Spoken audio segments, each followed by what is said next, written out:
İnsan çox vaxt tək olduğunu zənn edir. Halbuki Quran və hədislər bizə bildirir ki, hər bir insanın ətrafında görünməz varlıqlar, mələklər var, onlar insanı qoruyur, qeydlər aparır, dua zamanı ətrafını sarır, yolda onu müşayiət edir və hətta ölüm anında belə insanı tək buraxmırlar. Bu videoda mələklərin insanı hansı anlarda qoruduğunu Quran, sünnə və Əhl-i Beyt hədisləri əsasında geniş şəkildə açıqlayacağıq. 1. Mələklərin insanla birlikdə olması, Quranın açıq buyruğu.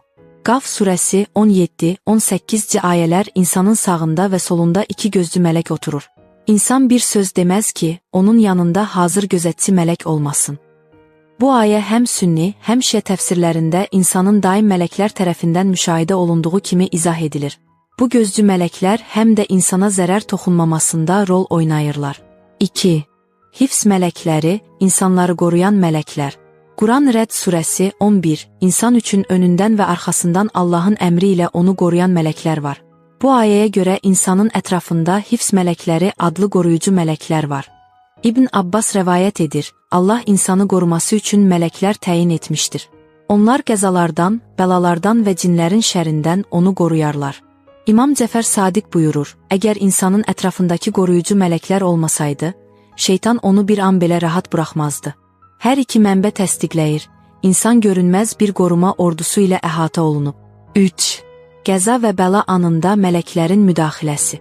Bəzən insanın həyatında belə hallar olur. Birdən fikrini dəyişib yolda gecikir, maşın işə düşmür, addımı yavaşıyır, təsadüf kimi görünən hadisələrdən xilas olur. Peyğəmbər sallallahu əleyhi və səlləm buyurur, Allahın təyin etdiyi mələklər insanı qoruyur.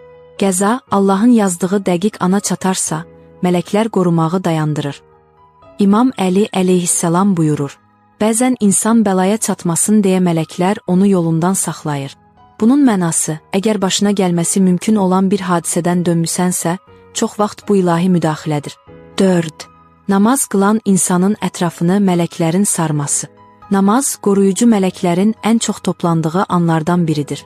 Peyğəmbər sallallahu əleyhi və səlləm buyurur, namaz qılan insanın arxasında mələklər dayanır və amin deyirlər. İmam Sadiq əleyhissələm buyurur, mömin namaza başladıqda mələklər onu hər tərəfdən əhatə edər. Namaz halında insanın ətrafı nurla çevrilir və bu şeytani təsirləri uzaqlaşdırır. 5. Yolda insanı qoruyan mələklər. Peyğəmbər sallallahu əleyhi və səlləm buyurur, bir kimsə evindən çıxanda onunla iki mələk yola düşər.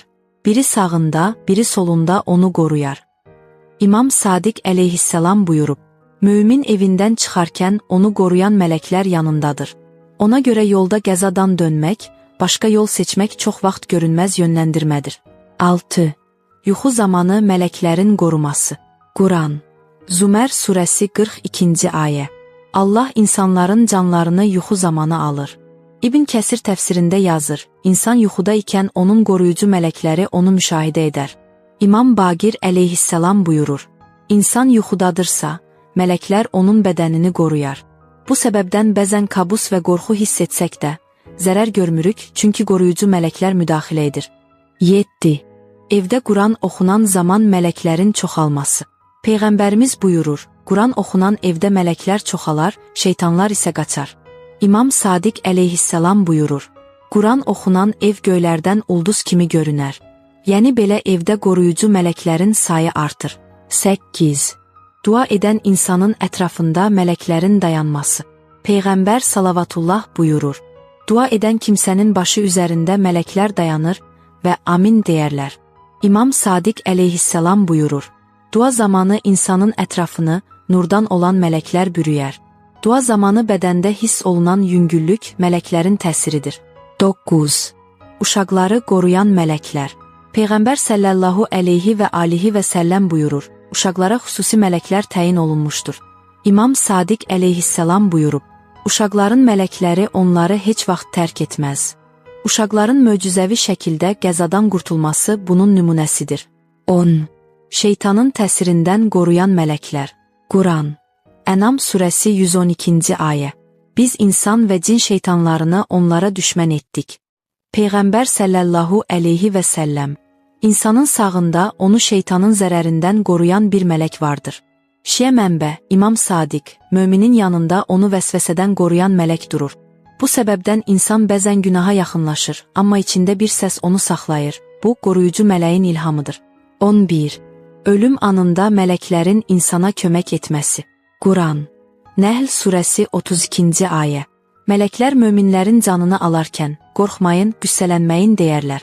Peyğəmbər sallallahu əleyhi və səlləm buyurur. Möminin ruhu mələklər tərəfindən asanlıqla alınar. İmam Əli əleyhissalam buyurur. Mələklər möminin ruhunu o qədər yumşaq alar ki, o ağrı hiss etməz. Bu, ölümü mömin üçün asanlaşdıran ilahi mərhəmətdir.